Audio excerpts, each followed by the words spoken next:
Minha família me excluiu porque disseram que meu relacionamento feliz estava fazendo minha irmã se sentir mal com seus desastres amorosos. Eu nunca pensei que minha felicidade pudesse ser um problema para alguém, mas acho que estava enganada sobre isso. Tudo começou na primavera passada, quando levei o Dan para o jantar de aniversário do meu pai. Honestamente, eu deveria ter percebido sinais de alerta ali mesmo, mas estava tão absorta em como tudo estava indo bem na minha vida que não notei a tempestade se formando ao meu redor. Dan e eu estávamos namorando há cerca de 8 meses naquela época, e as coisas estavam incríveis entre nós, de uma forma que parecia natural e fácil, como se simplesmente nos encaixássemos sem ter que forçar nada ou pisar em ovos um com o outro. Ele me fazia rir todos os dias e realmente ouvia quando eu falava sobre trabalho, meus hobbies ou qualquer coisa aleatória que estivesse na minha mente. Ele nunca me fez sentir como se eu fosse demais, ou insuficiente, ou qualquer coisa diferente de exatamente quem eu deveria ser. Nós conversávamos por horas sobre tudo e sobre nada, e até os momentos de silêncio eram confortáveis em vez de estranhos. Eu me pegava ansiosa para vê-lo todos os dias, de uma forma que nunca havia experimentado com mais ninguém antes. Então, quando o aniversário de 55 anos do meu pai chegou, eu estava animada para levar o Dan para conhecer mais da minha família, pois ele já tinha conhecido minha mãe e meu padrasto algumas semanas antes e eles o adoraram.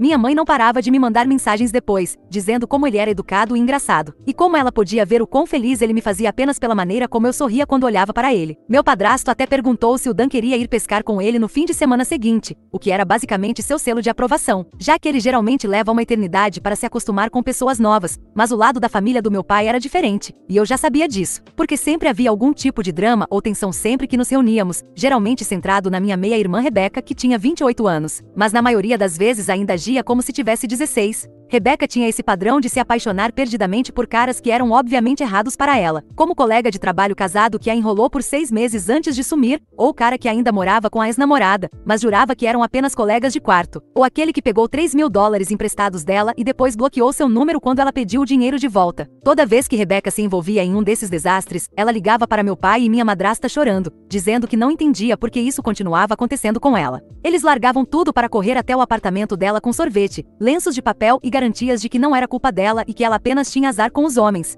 Eles passavam horas analisando cada mensagem de texto e conversa, tentando descobrir o que deu errado e como ela poderia evitar isso da próxima vez. E então eles falavam mal do cara para quem quisesse ouvir e diziam como Rebecca merecia muito mais do que aqueles perdedores que não apreciavam a mulher incrível que ela era. O problema era que Rebecca nunca aprendia nada com essas experiências, porque meu pai e minha madrasta sempre apareciam para consertar tudo para ela, em vez de deixá-la lidar com as consequências de suas escolhas. Eles pagavam o aluguel dela quando ela gastava o dinheiro do supermercado em presentes caros para qualquer cara que estivesse paquerando. E eles eram fiadores de empréstimos quando o crédito dela ficava bagunçado por todos os erros financeiros que ela cometia tentando impressionar homens que não se importavam com ela. Eles até a deixavam voltar para casa sempre que as coisas ficavam muito ruins, o que acontecia pelo menos 2 vezes por ano, religiosamente. Então, quando entrei no jantar de aniversário do meu pai de mãos dadas com o Dan, sorrindo porque estava genuinamente feliz por estar lá com ele, pensei que todos ficariam contentes em me ver bem, para variar. Eu tive minha cota de desastres amorosos no início dos meus 20 anos, incluindo um noivado de 2 anos que terminou quando meu noivo decidiu que não estava pronto para o casamento, afinal. Eu passei muito tempo solteira e trabalhando em mim mesma antes de conhecer o Dan, então imaginei que minha família ficaria animada por eu ter encontrado alguém que me tratava bem, mas a atmosfera no restaurante parecia estranha desde o momento em que nos sentamos, e eu não conseguia entender o que estava errado no início, porque todos estavam sendo educados e fazendo ao Dan as perguntas normais de conhecendo você sobre seu trabalho, onde ele cresceu e como nos conhecemos.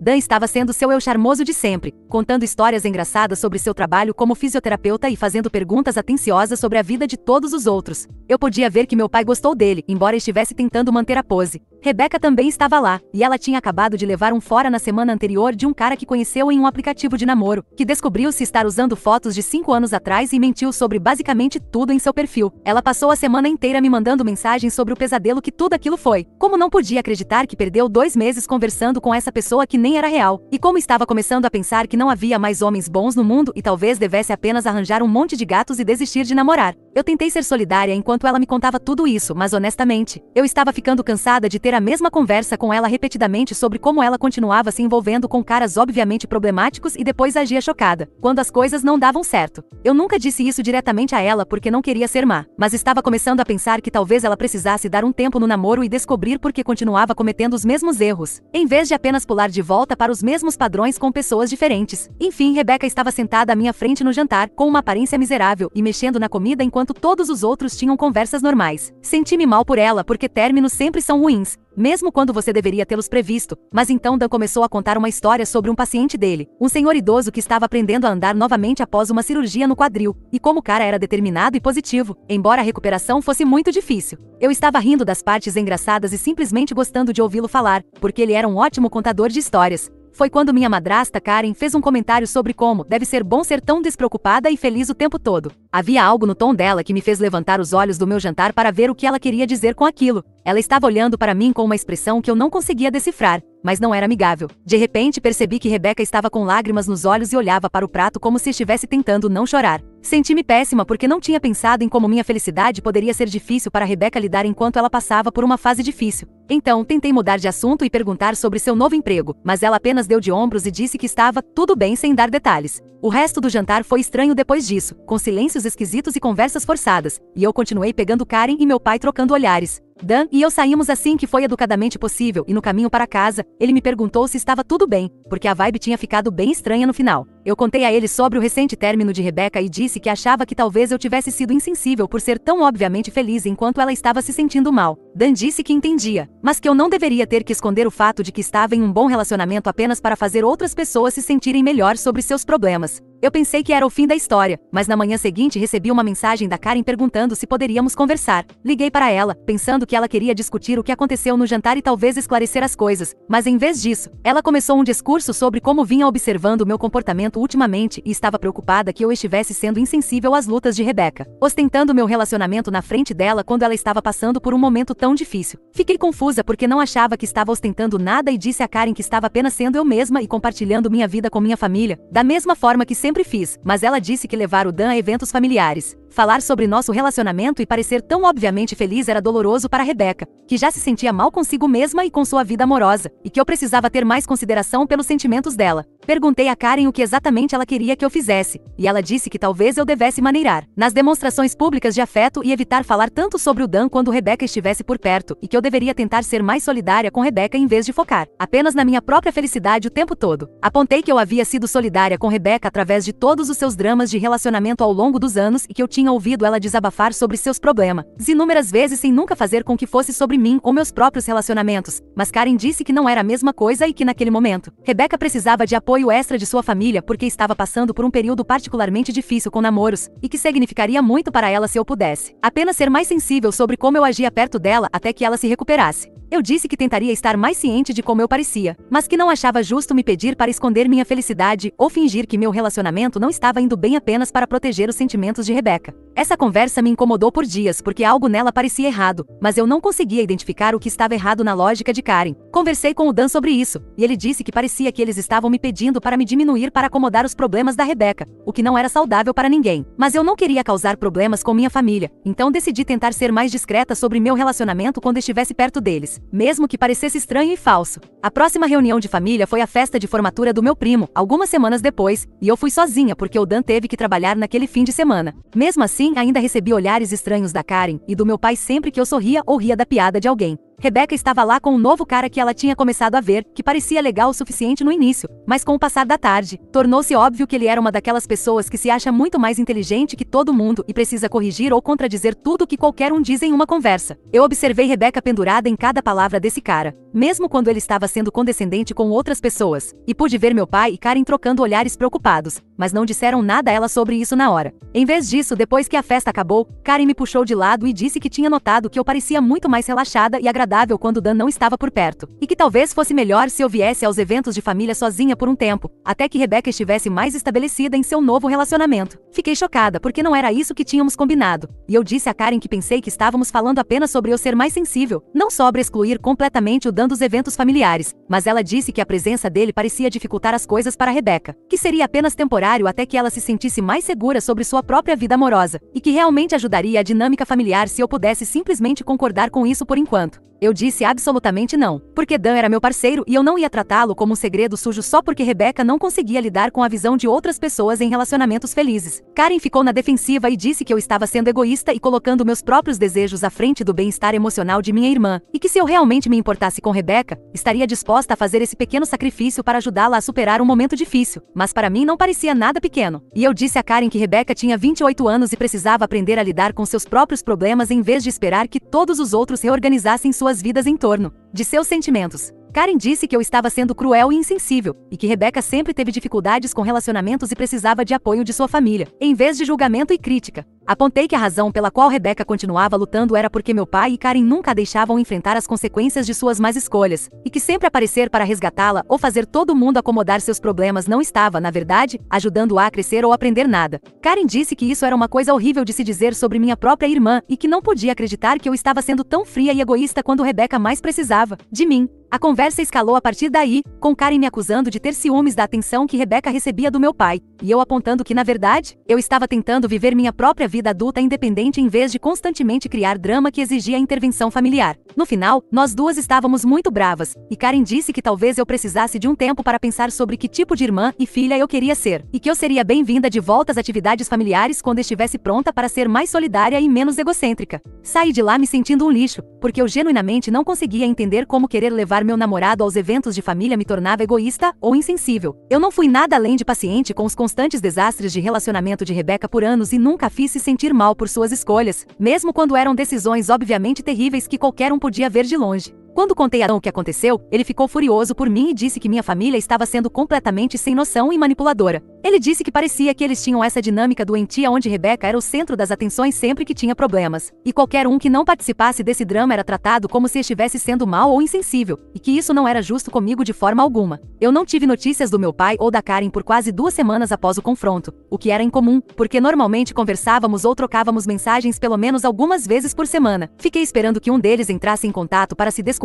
ou pelo menos tentar encontrar algum tipo de meio termo, mas meu telefone permaneceu em silêncio, exceto por mensagens ocasionais de Rebecca reclamando de seu novo namorado e de como ele estava começando a mostrar sua verdadeira face. Finalmente meu pai me ligou uma noite e disse que estivera pensando em tudo o que aconteceu e que concordava com Karen que eu tinha sido insensível à situação de Rebecca, e que talvez um tempo separado seria bom para todos. Ele disse que até que eu estivesse pronta para ser mais atenciosa com os sentimentos de Rebecca e mais solidária com a família como um todo, seria melhor se eu não comparecesse às reuniões de família, porque minha atitude estava criando tensão e dificultando as coisas para todos os outros. Eu perguntei a ele se ele estava falando sério ao me dizer para não ir aos eventos de família, porque eu era feliz demais no meu relacionamento, e ele disse que não se tratava disso, mas que meu comportamento tinha sido egoísta e ofensivo, e que ações têm consequências. Eu disse: tudo bem, se é assim que ele se sente, então vou respeitar seus desejos e ficar longe dos eventos de família, mas que eu achava que ele estava cometendo um erro enorme e priorizando a incapacidade de Rebecca de lidar com seus próprios problemas em detrimento do relacionamento dele comigo. Ele disse que se eu ia ser teimosa e me recusar a ver como minhas ações estavam afetando outras pessoas, então talvez um pouco de distância me ajudasse a ganhar alguma perspectiva sobre a situação. Eu disse que talvez ele estivesse certo sobre a parte da distância, porque eu estava ficando cansada de ser feita para me sentir culpada por ter um relacionamento saudável quando todo mundo estava tão focado em permitir a disfunção de Rebecca.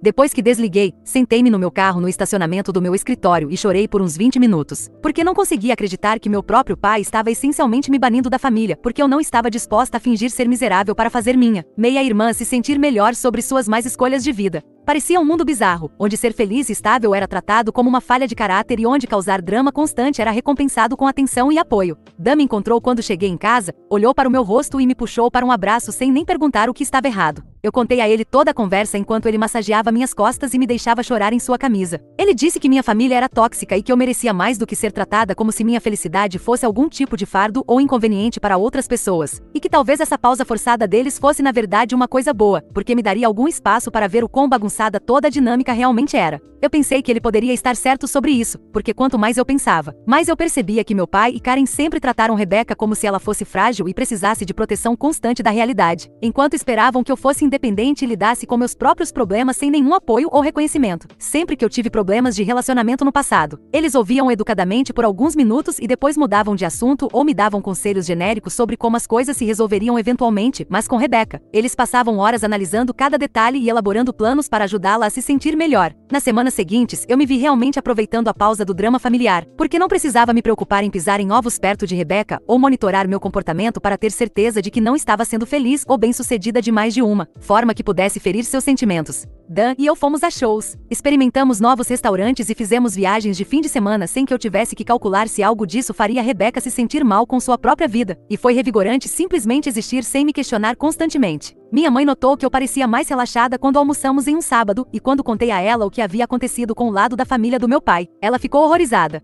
Ela disse que pedir para eu esconder minha felicidade para proteger os sentimentos de outra pessoa era manipulação emocional, e que famílias saudáveis celebram os sucessos umas das outras em vez de tratá-los como ameaças ao bem-estar de outra pessoa. Ela também apontou que Rebecca tinha quase 30 anos e vinha criando os mesmos padrões de drama de relacionamento por mais de uma década, e que talvez fosse hora de ela assumir a responsabilidade por suas próprias escolhas, em vez de esperar que todos os outros gerenciassem suas emoções por ela. Minha mãe disse que assistiu a essa dinâmica se desenrolar por anos e que sempre se preocupou que meu pai e Karen estivessem fazendo mais mal do que bem a Rebecca, nunca a deixando experimentar as consequências naturais de suas decisões. Enquanto isso, Rebecca continuava me mandando mensagens periodicamente para reclamar de seu novo namorado, que se revelou tão problemático quanto todos os outros, mas de maneiras diferentes. Ele era financeiramente irresponsável e esperava que ela pagasse por tudo. Tinha um temperamento que descontava em prestadores de serviço e pessoas que ele considerava inferiores, e estava começando a fazer comentários sobre como ela deveria se vestir e agir que a deixavam desconfortável, mas que ela não tinha certeza de como abordar. Eu me pegava frustrada com essas mensagens porque era tão óbvio que ela estava namorando outro perdedor, mas eu sabia que se apontasse isso, ela ficaria na defensiva e me acusaria de não dar apoio, assim como meu pai e Karen haviam feito. Então, na maioria das vezes, eu apenas enviava respostas genéricas como: "Isso parece difícil, você merece coisa melhor", o que parecia falso, mas parecia ser o que ela estava procurando. Após cerca de 6 semanas desse arranjo forçado do lado da família do meu pai, Dan e eu estávamos jantando em nosso restaurante favorito quando, de repente, ele ficou com uma expressão séria no rosto e disse que tinha algo importante para me perguntar. Meu coração começou a disparar porque pensei que ele poderia estar prestes a terminar comigo, mas em vez disso, ele tirou uma caixinha de anel e perguntou se eu queria passar o resto de nossas vidas fazendo um ao outro feliz. Eu disse sim, antes mesmo de ele terminar a pergunta, porque estar com Dan me ensinou como era ser verdadeiramente vista, valorizada e apoiada por outra pessoa, e eu não conseguia imaginar querer construir uma vida com mais ninguém. O anel era perfeito, simples e elegante sem ser chamativo, e quando o coloquei, senti como se sempre tivesse pertencido ao meu dedo. Passamos o resto do jantar conversando sobre nosso futuro juntos, sobre a casa que queríamos comprar, as viagens que queríamos fazer e o tipo de vida que queríamos construir. Tudo parecia possível e empolgante de uma forma que eu nunca havia experimentado antes. Decidimos que não queríamos um noivado longo, porque ambos estávamos prontos para começar nossa vida de casados, e que preferíamos um casamento pequeno e íntimo, apenas com as pessoas que realmente importavam para nós, em vez de uma grande e cara produção que nos estressaria por meses. Quando chegamos em casa naquela noite, comecei a fazer uma lista mental das pessoas para quem eu queria ligar com a notícia e percebi que meu pai e Karen não estavam nela. O pensamento de contar a eles sobre o noivado me encheu de pavor em vez de empolgação, porque eu sabia que eles encontrariam alguma maneira de fazer tudo girar em torno de Rebecca e de como minha felicidade era insensível às lutas dela. Ou usariam isso como uma oportunidade para me dar um sermão sobre como eu precisava consertar nosso relacionamento antes de poder seguir em frente com minha vida. Decidi ligar primeiro para minha mãe, e ela gritou de alegria quando contei a notícia, começando imediatamente a chorar lágrimas de felicidade e pedindo para ver o anel por videochamada. Ela disse que sabia que Dan era o cara certo para mim desde a primeira vez que o conheceu, que nunca me tinha visto tão genuinamente feliz e confortável com alguém como eu estava com ele, e que mal podia esperar para recebê-lo oficialmente na família. Depois, liguei para minha melhor amiga, que me apresentou ao Dan, e ela disse que estava esperando por essa ligação há meses, porque era óbvio que éramos perfeitos um para o outro. Passamos 1 hora no telefone falando sobre planos de casamento, locais e vestidos, e ela imediatamente se ofereceu para ser minha madrinha de honra, o que me fez chorar de tão grata que eu estava por ter pessoas em minha vida que estavam genuinamente empolgadas com a minha felicidade. Mas quando chegou a hora de ligar para o meu pai, eu continuei adiando, porque não queria lidar com qualquer que fosse a reação complicada que ele teria. Eu sabia que anunciar meu noivado de alguma forma se tornaria sobre como eu estava sendo desconsiderada com Rebecca, ou como eu deveria ter esperado até que ela estivesse em um lugar melhor em sua própria vida, ou como eu estava sendo egoísta por seguir em frente com meus planos quando nossos relacionamentos familiares estavam tensos. Finalmente, Dan me perguntou por que eu parecia estressada em contar ao meu pai sobre o noivado, e eu expliquei que estava preocupada com a reação dele e de Karen, dado tudo o que havia acontecido nos últimos meses. Dan disse que a opinião deles não deveria importar quando se tratava da nossa decisão de casar, e que se eles não podiam ficar felizes por nós, o problema era deles, não nosso. Ele estava certo, mas ainda era horrível saber que meu próprio pai provavelmente encontraria uma maneira de fazer meu noivado ser sobre os problemas de outra pessoa, em vez de apenas ficar feliz que sua filha encontrou alguém que a amava. Percebi que eu esperava que o noivado pudesse, de alguma forma, consertar nosso relacionamento, como se talvez uma notícia tão obviamente boa pudesse tirá-lo daquele estado de espírito estranho em que ele estava e fazê-lo lembrar que ele também deveria se importar com a minha felicidade. Mas quando finalmente criei coragem para ligar para ele alguns dias depois, a conversa correu exatamente tão mal quanto eu esperava. Ele me parabenizou com um tom seco e sem entusiasmo, e em seguida começou imediatamente a fazer perguntas sobre o cronograma. Se estávamos planejando um grande casamento e quanto ia custar, como se estivesse me entrevistando para um emprego em vez de celebrar com sua filha. Quando eu disse que estávamos pensando em uma pequena cerimônia no outono, apenas com familiares e amigos próximos, ele disse que parecia bom, mas então fez uma pausa e disse que esperava que eu entendesse que a situação com nossa família ainda não estava resolvida, e que poderia ser estranho ter todos juntos para um casamento quando ainda havia sentimentos feridos e questões não resolvidas. Eu perguntei o que ele queria dizer com isso, e ele disse que Karen ainda estava chateada com nossa última conversa e que Rebecca estava passando por um momento particularmente difícil novamente, porque seu último relacionamento havia terminado mal, e que talvez devêssemos pensar em esperar até que as coisas estivessem mais calmas antes de planejar uma grande celebração familiar. Eu não podia acreditar que ele estava realmente sugerindo que eu adiasse meu casamento porque Rebecca havia terminado com mais um namorado perdedor. Então eu disse que Dan e eu não íamos colocar nossas vidas em pausa enquanto esperávamos Rebecca tomar um jeito na vida, e que se meu pai e Karen não podiam apoiar meu noivado, então talvez eles não devessem vir ao casamento. Ele ficou na defensiva e disse que não era isso que ele estava dizendo, mas que o timing importava e que seria melhor para todos se pudéssemos resolver nossos problemas familiares antes de adicionar mais estresse à situação. Eu disse que o único problema familiar era que ele e Karen decidiram que minha felicidade era de alguma forma uma ameaça ao bem-estar de Rebecca, e que eu não ia me desculpar por ter um relacionamento saudável ou por querer me casar com alguém que me tratava bem. A conversa foi por água abaixo a partir daí, com meu pai me acusando de ser teimosa e intransigente, e eu apontando que eu era a única a quem foi pedido para ceder em algo, enquanto Rebecca continuava a receber apoio e complacência infinitos por suas más escolhas. No final, ele disse que se era assim que eu me sentia, então talvez fosse melhor se todos nós levássemos mais tempo para nos acalmar antes de tentar discutir isso novamente.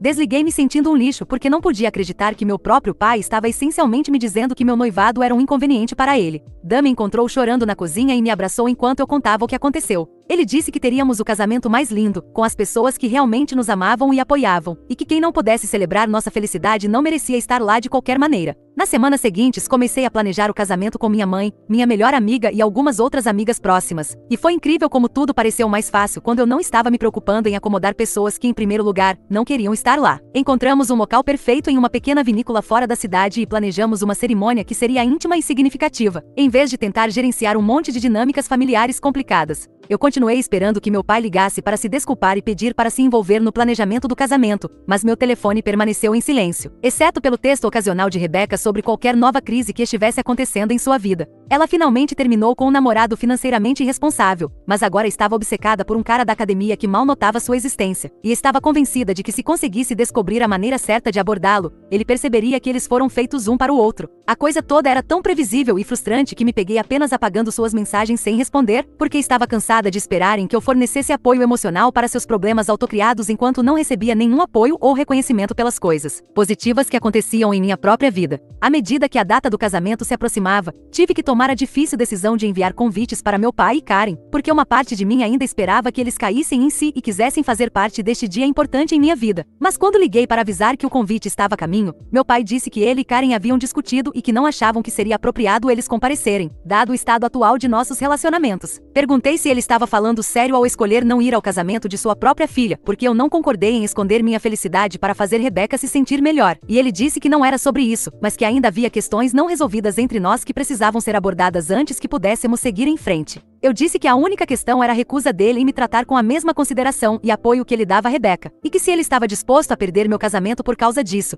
então isso dizia tudo o que eu precisava saber sobre suas prioridades. Ele disse que eu estava sendo dramática e complicando as coisas mais do que o necessário, e que se eu estivesse disposta a me desculpar por como lidei com as coisas e me comprometer a ser mais solidária com Rebecca no futuro, então poderíamos resolver as coisas. Eu disse que não tinha nada pelo que me desculpar e que não ia implorar para ele se importar com minha felicidade quando ele deixou claro que os sentimentos de Rebecca eram mais importantes para ele do que seu relacionamento comigo. A conversa terminou com ele dizendo que esperava que eu reconsiderasse minha atitude e que a porta estava sempre aberta se eu quisesse consertar as coisas, mas que ele não poderia apoiar minhas escolhas quando eu estava sendo tão egoísta e desconsiderada com o resto da família. Eu disse que acho que teríamos que concordar em discordar sobre o que significava apoio familiar e que esperava que ele ficasse feliz com sua decisão quando estivesse explicando às pessoas porque não estava no casamento de sua filha. Quando contei a Dan sobre a conversa, ele disse que meu pai era manipulador e emocionalmente abusivo, e que eu merecia muito mais do que ser tratada como se minha felicidade fosse condicional a deixar todos os outros confortáveis. Ele disse que nosso casamento seria perfeito porque estaria cheio de pessoas que realmente nos amavam e queriam que fossemos felizes, e que começaríamos nosso casamento cercados por apoio genuíno em vez de drama tóxico.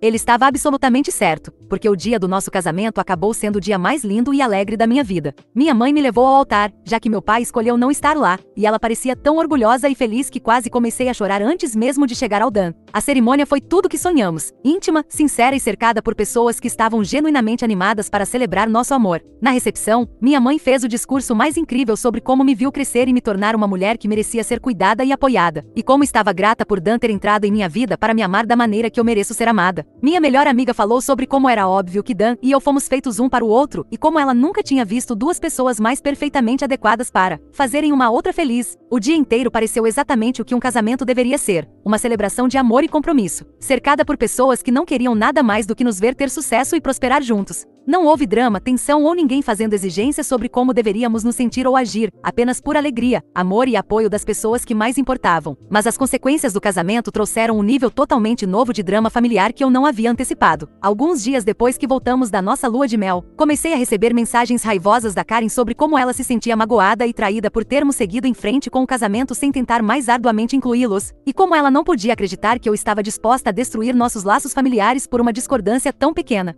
Ela disse que Rebecca ficou arrasada ao ver as fotos do casamento nas redes sociais, que foi cruel da minha parte ostentar minha felicidade quando eu sabia que ela estava passando por um momento difícil, e que eu deveria ter sido mais atenciosa sobre como minhas ações afetariam outras pessoas. Fiquei espantada que mesmo depois de faltar completamente ao meu casamento, ela ainda estivesse tentando fazer tudo girar em torno dos sentimentos de Rebecca, em vez de reconhecer que talvez eles tivessem cometido um erro por não estarem lá. Respondi que eu não havia destruído nenhum laço familiar, mas que simplesmente parei de permitir que minha felicidade fosse mantida como refém pela incapacidade de outra pessoa de lidar com seus próprios problemas, e que se eles estavam arrasados por perderem meu casamento, então deveriam ter feito escolhas diferentes sobre suas prioridades. Eu disse que os convidei para fazer parte do dia mais importante da minha vida e eles escolheram não vir, porque me apoiar exigiria que admitissem que o tratamento que me deram estava errado. Karen respondeu com uma mensagem sobre como eu havia mudado e me tornado egoísta e fria, como a pessoa que eu costumava ser nunca teria priorizado meus próprios desejos sobre as necessidades da minha família, e como estava decepcionada com a mulher que eu me tornei. Ela disse que Rebecca me admirava e sempre admirou minha força, mas que agora se sentia rejeitada e abandonada pela própria irmã, e que eu precisava assumir a responsabilidade pela dor que causei. Percebi, ao ler aquela mensagem, que Karen vivia em alguma realidade alternativa onde eu deveria ser grata por ser tratada como um membro da família de segunda classe, e onde estabelecer limites e esperar respeito básico era de alguma forma egoísta e cruel.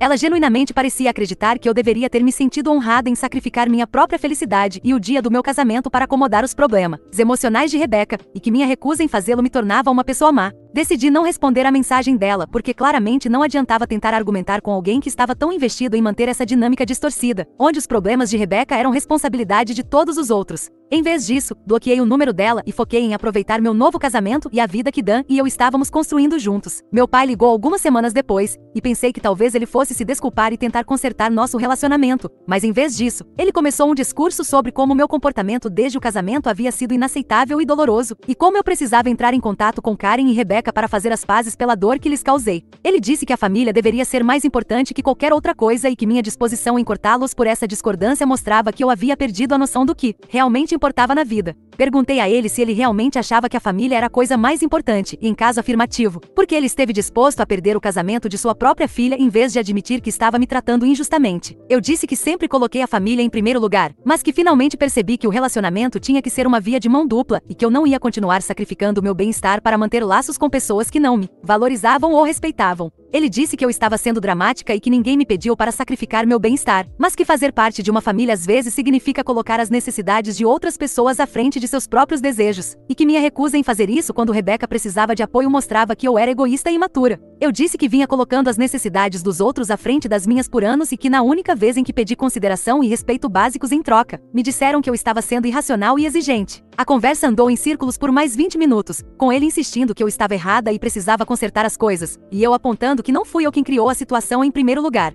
Finalmente eu disse a ele que o amava, mas que não ia continuar tendo a mesma discussão repetidamente, e que se ele quisesse um relacionamento comigo, precisava aceitar que eu era uma adulta que merecia ser tratada com o mesmo respeito e consideração que ele dava a Rebecca. Ele disse que esperava que eu caísse em si eventualmente e percebesse o que estava jogando fora, e que estaria esperando que eu me desculpasse e consertasse as coisas quando estivesse pronta para ser razoável. Eu disse que não estava jogando nada fora, mas que cansei de aceitar migalhas quando merecia um lugar à mesa, e que se ele estava esperando que eu me desculpasse por querer ser feliz, então ele ia esperar por muito tempo. Dan disse que estava orgulhoso de mim por me defender e por nós, e que me viu lutar com essa dinâmica tóxica por meses sem saber como me ajudar a ver que eu merecia algo melhor. Ele disse que as pessoas que realmente me amavam nunca pediriam para eu me diminuir ou esconder minha felicidade para deixá-las mais confortáveis, e que qualquer um que não pudesse celebrar meus sucessos não era realmente minha família em nenhum sentido significativo. Nos meses seguintes, recebi atualizações periódicas sobre a vida de Rebecca através da família e das redes sociais, e o padrão continuou exatamente como sempre. Ela se envolveu com o cara da academia que acabou sendo casado, e quando isso previsivelmente explodiu, ela passou para um cara mais velho e divorciado que conheceu em uma cafeteria que tinha 3 filhos, 2 ex-esposas e uma montanha inteira de bagagem que deveria ser visível do espaço.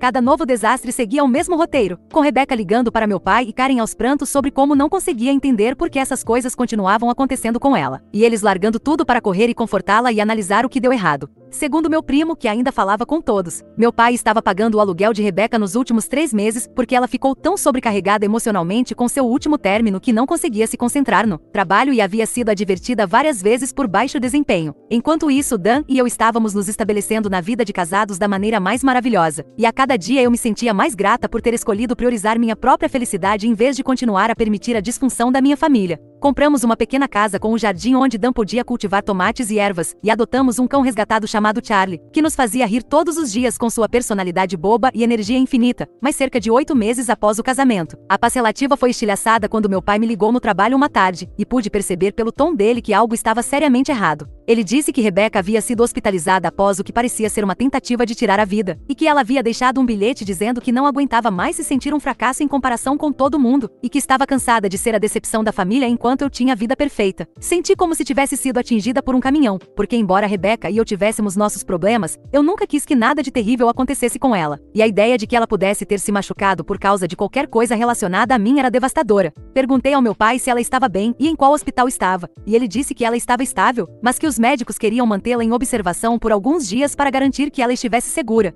Então ele disse que a razão pela qual estava ligando era porque Rebecca havia pedido especificamente por mim, que ela queria falar comigo sobre tudo o que havia acontecido entre nossas famílias, e que talvez essa crise pudesse ser uma oportunidade para todos nós nos unirmos e curarmos a brecha que estava nos separando. Eu disse, claro que eu iria ao hospital se Rebecca quisesse me ver, porque independentemente de nossas divergências, ela ainda era minha meia-irmã e eu me importava com seu bem-estar. Mas enquanto eu dirigia para o hospital, comecei a sentir uma sensação crescente de pavor sobre toda a situação, porque algo no tom do meu pai pareceu manipulador de uma forma que eu não conseguia identificar direito. Quando cheguei ao hospital, encontrei meu pai e Karen na sala de espera com aparência abatida e exausta. Karen imediatamente começou a chorar quando me viu e disse que estava tão feliz por eu ter vindo, porque Rebecca realmente precisava me ver. Meu pai me abraçou e disse que talvez algo de bom pudesse sair dessa situação terrível se nos ajudasse a lembrar o que era realmente importante e trouxesse nossa família de volta. Perguntei se podia ver Rebecca, e uma enfermeira me levou a um quarto onde ela estava deitada na cama, pálida e cansada. Quando ela me viu, começou a chorar e disse que sentia muito por tudo que havia acontecido, e que estava com tanto ciúme da minha felicidade que ficou doente tentando competir com algo que nunca poderia ter. Ela disse que me ver casar e começar essa vida linda com Dan a fez perceber o quão vazia e patética era sua própria vida, e que ela estava em uma espiral descendente por meses, tentando encontrar alguém que a amasse da maneira que Dan me amava, mas que cada relacionamento apenas a fazia se sentir pior consigo mesma.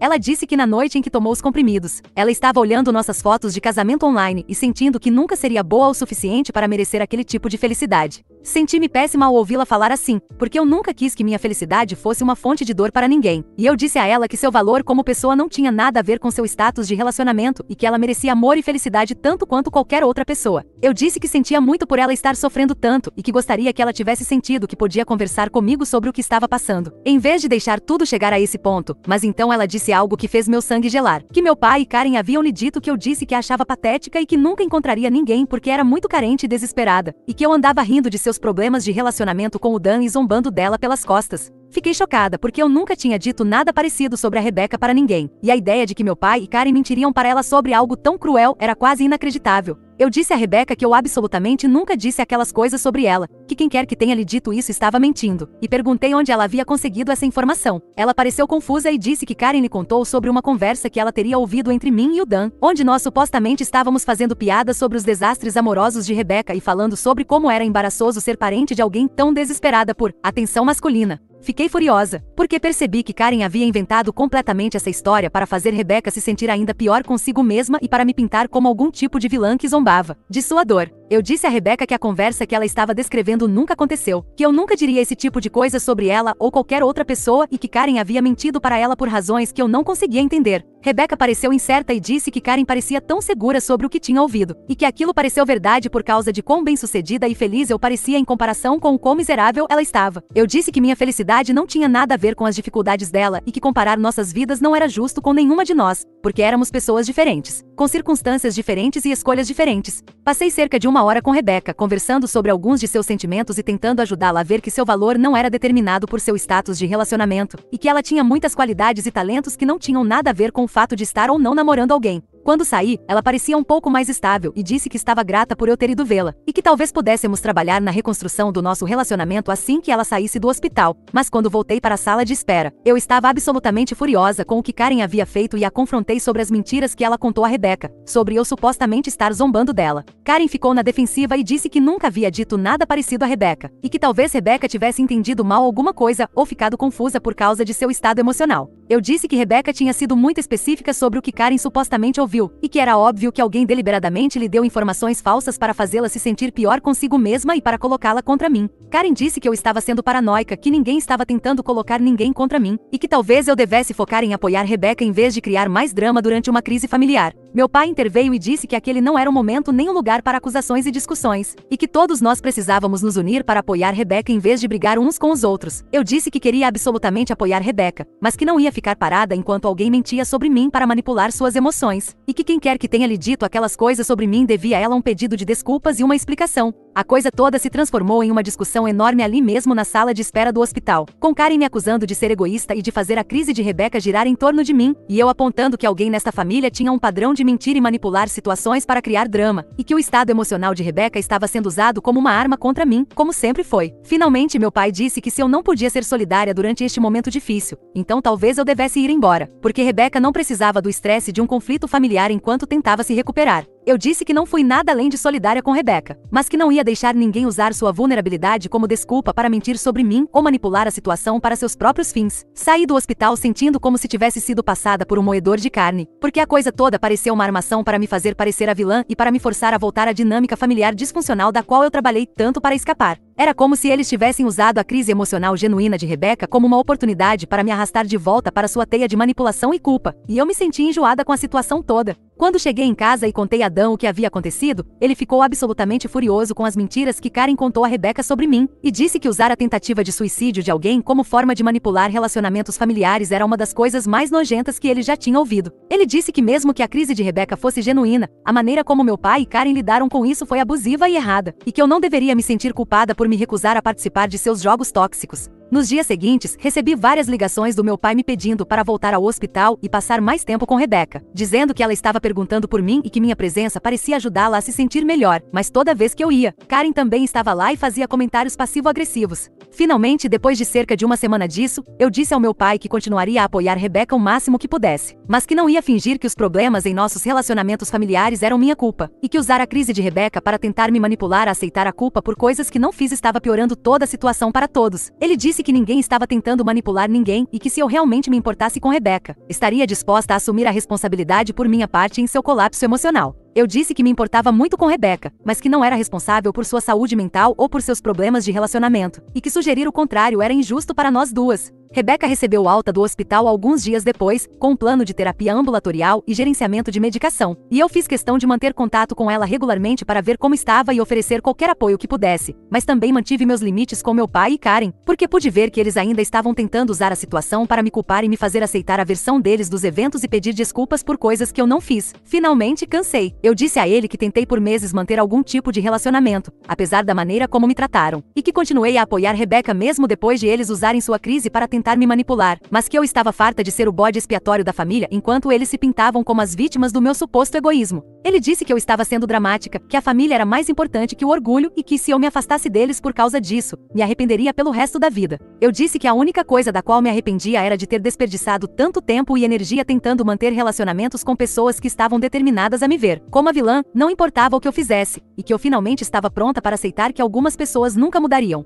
Essa foi a última conversa que tive com meu pai, e já faz mais de um ano desde então. Rebecca e eu trocamos mensagens ocasionalmente, e ela está muito melhor com a terapia e começou a estabelecer alguns limites com nosso pai e Karen que a estão ajudando a desenvolver mais independência e autoconsciência.